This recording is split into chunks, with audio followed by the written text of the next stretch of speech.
First reading, Ephesians chapter 4 verse 1 to 6.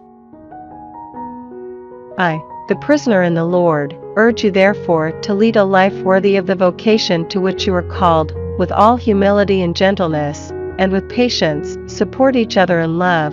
Take every care to preserve the unity of the Spirit by the peace that binds you together. There is one body, one Spirit, just as one hope is the goal of your calling by God. There is one Lord, one faith, one baptism, and one God and Father of all, over all, through all, and within all. Responsorial Psalm, Psalms chapter 24 verse 1 to 2, 3 to 4, 5 to 6.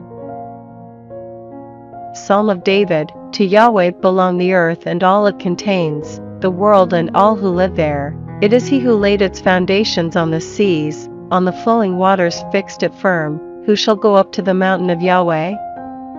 Who shall take a stand in his holy place? The clean of hands and pure of heart, whose heart is not set on vanities, who does not swear an oath in order to deceive. Such a one will receive blessing from Yahweh, saving justice from the God of his salvation. Such is the people that seeks him, that seeks your presence, God of Jacob.